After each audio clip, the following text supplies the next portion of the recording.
Vendrán lluvias suaves. En el living cantaba el reloj con voz. Tic-tac, las 7 arriba, las 7, como si temiera que nadie se levantara. Esa mañana la casa estaba vacía. El reloj continuó con su tic-tac, repitiendo y repitiendo sus sonidos en el vacío. Las 7:01, el desayuno, las 7:01. En la cocina el horno del desayuno dejó escapar un silbido y arrojó de su cálido interior 8 tostadas perfectamente hechas, 8 huevos perfectamente fritos, 16 tajadas de panceta, 2 cafés y 2 vasos de leche fresca. Hoy es 4 de agosto de 2026, dijo una segunda voz desde el cielo raso de la cocina, en la ciudad de Allendale, California. Repitió la fecha 3 veces para que todos la recordaran. Hoy es el cumpleaños del señor Featherton. Hoy es el aniversario de casamiento de Titita. Hay que pagar el seguro y también las cuentas de agua, gas y electricidad. En algún lugar dentro de las paredes los transmisores cambiaban. Las cintas de memoria se deslizaban bajo los ojos eléctricos. 8:01. Tic-tac. 8:01. A la escuela, al trabajo. Corran, corran. 8:01. Pero no se oyeron portazos, ni las suaves pisadas de las zapatillas sobre las alfombras. Afuera llovía. La caja meteorológica en la puerta de entrada recitó suavemente: lluvia, lluvia, gotas impermeables para hoy. Y la lluvia caía sobre la casa vacía, despertando ecos. Afuera la puerta del garage se levantó. Sonó un timbre y reveló el auto preparado. Después de una larga espera, la puerta volvió a bajar. A las 8:30, los huevos estaban secos y las tostadas duras como una piedra. Una pala de aluminio los llevó a la pileta, donde recibieron un chorro de agua caliente y cayeron en una garganta de metal que los dirigió y los llevó hasta el distante mar. Los platos sucios cayeron en una lavadora caliente y salieron perfectamente secos. 9:15, cantó el reloj. Hora de limpiar. De los reductos de la pared salieron diminutos ratones robot. Los pequeños animales de la limpieza, de goma y metal, se escurrieron por las habitaciones. Golpeaban contra los sillones, giraban sobre sus soportes, sacudiendo las alfombras, absorbiendo suavemente el polvo oculto. Luego, como misteriosos invasores, volvieron a desaparecer en sus reductos. Sus ojos eléctricos rosados se esfumaron. La casa estaba limpia. Las 10. Salió el sol después de la lluvia. La casa estaba sola en una ciudad de escombros y cenizas. Era la única casa que había quedado en pie. Durante la noche, la ciudad en ruinas producía un resplandor radiactivo que se veía desde kilómetros de distancia. Las 10:15. Los rociadores de jardín se convirtieron en fuentes doradas, llenando el aire suave de la mañana de ondas brillantes. El agua golpeaba contra los vidrios de las ventanas, corría por la pared del lado oeste, chamuscado, donde la casa se había quemado en forma pareja y había desaparecido la pintura blanca. Todo el lado occidental de la casa estaba negro, excepto en 5 lugares. Allí, la silueta pintada de un hombre cortando el césped. Allá, como en una fotografía, una mujer inclinada recogiendo flores. Un poco más adelante, sus imágenes, quemadas en la madera en un instante titánico. Un niñito con las manos alzadas. Un poco más arriba, la imagen de una pelota arrojada. Y frente a él, una niña con las manos levantadas, como para recibir esa pelota que nunca bajó. Quedaban las 5 zonas de pintura: el hombre, la mujer, los niños, la pelota. El resto era una delgada capa de carbón. El suave rociador llenó el jardín de luces que caían. hasta ese día, cuánta reserva había guardado la casa, con cuánto cuidado habían preguntado: ¿quién anda? Contraseña, y al no recibir respuesta de los zorros solitarios y los gatos que gemían, había cerrado sus ventanas y bajado las persianas con una preocupación de solterona por la autoprotección, casi lindante con la paranoia mecánica. La casa se estremecía con cada sonido. Si un gorrión rozaba una ventana, la persiana se levantaba de golpe. El pájaro, sobresaltado, huía. No, ni siquiera un pájaro debía tocar la casa. La casa era un altar con 10.000 asistentes, grandes y pequeños, que reparaban y atendían en grupos. Pero los dos dioses se habían marchado y el ritual de la religión continuaba, sin sentido, inútil. Las 12 del mediodía. Un perro aulló, temblando, en el pórtico de entrada. La puerta del frente reconoció la voz del perro y abrió. El perro, antes enorme y fornido, en ese momento flaco hasta los huesos y cubierto de llagas, entró por la casa y la recorrió, dejando huellas de barro. Detrás de él se escurrían furiosos ratones enojados por tener que recoger barro, alterados por el inconveniente, porque ni un fragmento de hoja seca pasaba bajo la puerta sin que se abrieran de inmediato los paneles de las paredes y los ratones de limpieza de cobre saltaran rápidamente para hacer su tarea.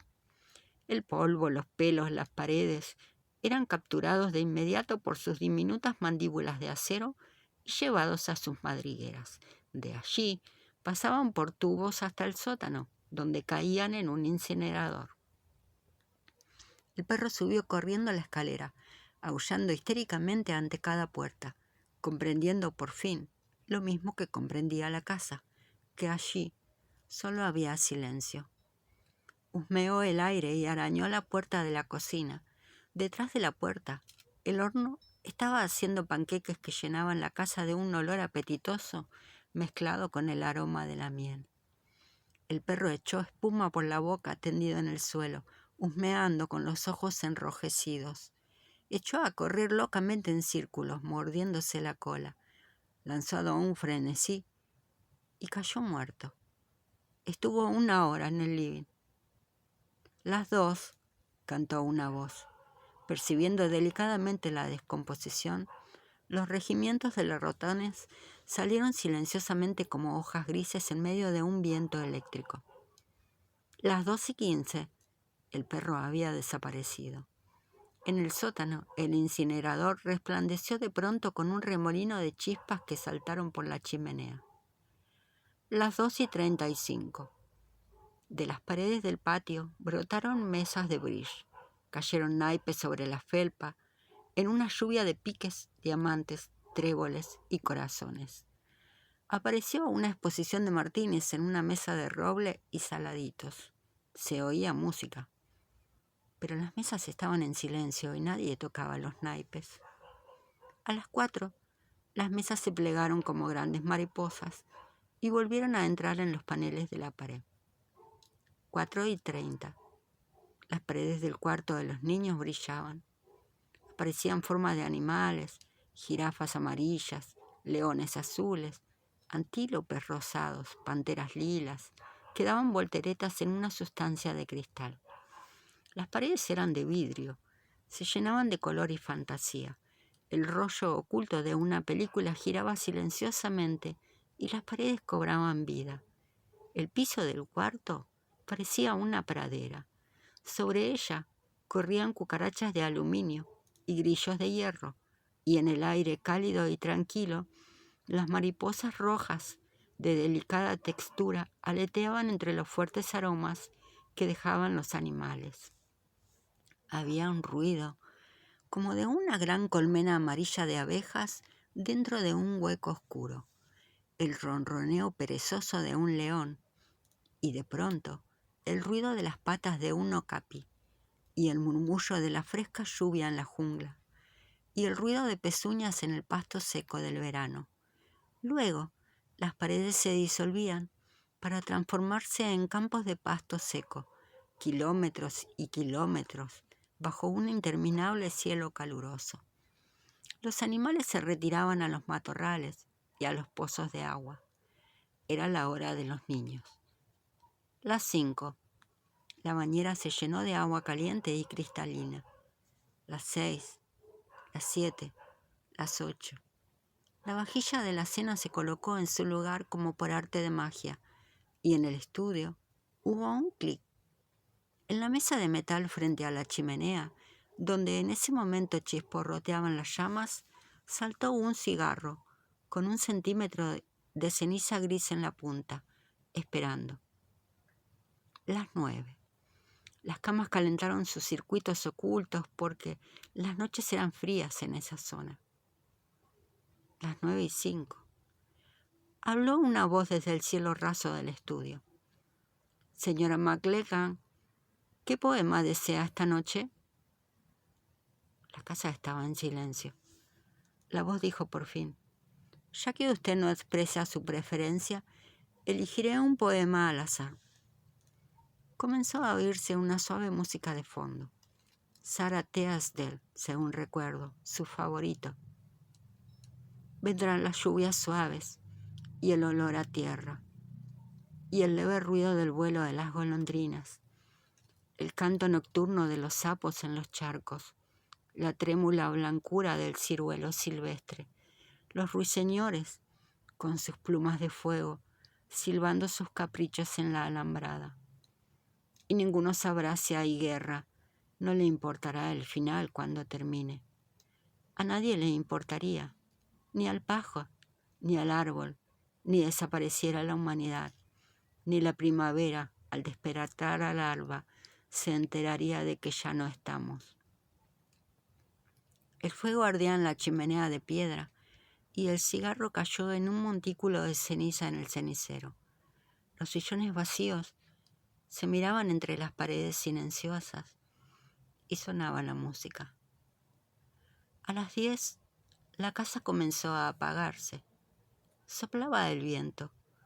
Una rama caída de un árbol golpeó contra la ventana de la cocina. Un frasco de solvente se hizo añicos sobre la cocina. La habitación ardió en un instante. ¡Fuego!, gritó una voz. Se encendieron las luces de la casa. Las bombas de agua de los cielos rasos comenzaron a funcionar, pero el solvente se extendió sobre el linóleo, lamiendo, devorando, bajo la puerta de la cocina, mientras las voces continuaban gritando al unísono: ¡fuego! ¡Fuego! ¡Fuego! La casa trataba de salvarse. Las puertas se cerraban herméticamente, pero el calor rompió las ventanas y el viento soplaba y avivaba el fuego. La casa cedió mientras el fuego, en 10.000 millones de chispas furiosas, se trasladaba con llameante facilidad de una habitación a otra y luego subía la escalera. Mientras las ratas de agua se escurrían y chillaban desde las paredes, proyectaban su agua y corrían a buscar más, y los rociadores de la pared soltaban chorros de lluvia mecánica, pero demasiado tarde. En alguna parte, con un suspiro, una bomba se detuvo. La lluvia bienhechora cesó. La reserva de agua que había llenado los baños y había lavado los platos durante muchos días silenciosos se había terminado. El fuego subía la escalera, creciendo, se alimentaba en los Picasso y en los matiz de las salas del piso alto, como si fueran manjares, quemando los óleos, tostando tiernamente las telas, hasta convertirlas en despojos negros. El fuego ya llegaba a las camas, a las ventanas, cambiaba los colores de los cortinados. Luego aparecieron los refuerzos. Desde las puertas trampas del altillo, los rostros ciegos de los robots miraban con sus bocas abiertas, de donde salía una sustancia química verde. El fuego retrocedió como había retrocedido hasta un elefante a la vista de una serpiente muerta. En ese momento, había 20 serpientes ondulando por el suelo, matando el fuego con un claro y frío veneno de espuma verde. Pero el fuego era inteligente. había lanzado llamas fuera de la casa que subieron el altillo donde estaban las bombas. Una explosión. El cerebro del altillo que dirigía las bombas quedó destrozado. El fuego volvió a todos los armarios y las ropas colgadas en ellos. La casa se estremeció hasta sus huesos de roble. Su esqueleto desnudo se encogía con el calor. Sus cables, sus nervios salían a la luz como si un cirujano hubiera abierto la piel para dejar las venas y los capilares rojos temblando en el aire escaldado. ¡Auxilio! ¡Auxilio! ¡Fuego! ¡Rápido! ¡Rápido! El calor quebraba los espejos como si fueran el primer hielo delgado del invierno, y las voces gemían: ¡Fuego! ¡Fuego! ¡Corran!, como una trágica canción infantil. Y las voces morían mientras los cables saltaban de sus envolturas como castañas calientes. 1, 2, 3, 4, 5 voces murieron y ya no se oyó ninguna. En el cuarto de los niños ardió la jungla, rugieron los leones azules, saltaron las jirafas púrpuras, las panteras corrían en círculo, cambiando de color, y 10 millones de animales, corriendo frente al fuego, se desvanecieron en un lejano río humeante. Murieron 10 voces más. En el último instante, bajo la avalancha de fuego, se oían otros coros indiferentes que anunciaban la hora, tocaban música, cortaban el pasto con una máquina a control remoto, o abrían y cerraban frenéticamente una sombrilla, cerraban y abrían la puerta del frente. Sucedían 1000 cosas, como en una relojería donde cada reloj da locamente la hora antes o después que otro. Era una escena de confusión maníaca, pero sin embargo una unidad. Cantos, gritos, los últimos ratones de la limpieza que se abalanzaban valientemente a llevarse las feas cenizas, y una voz con sublime indiferencia ante la situación leía poemas en voz alta en el estudio en llamas, hasta que se quemaron todos los rollos de películas, hasta que todos los cables se achicharraron y saltaron los circuitos. El fuego hizo estallar la casa, que se derrumbó de golpe en medio de las olas de chispa y humo.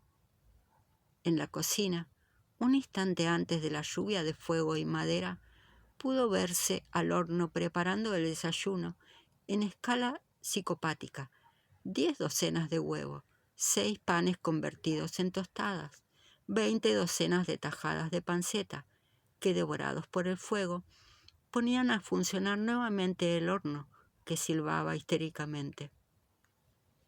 La explosión. El altillo que caía sobre la cocina y la sala sobre el subsuelo sobre el segundo subsuelo, el freezer, un sillón, rollos de películas, circuitos, cama, todo convertido en esqueletos en un montón de escombros, muy abajo. Humo y silencio, gran cantidad de humo. La débil luz del amanecer apareció por el oeste. Entre las ruinas, una sola pared quedaba en pie. Dentro de la pared, una última voz decía, una y otra vez, mientras salía el sol iluminando el humeante montón de escombros: hoy es 5 de agosto de 2026. Hoy es 5 de agosto de 2026. Hoy es 5 de agosto.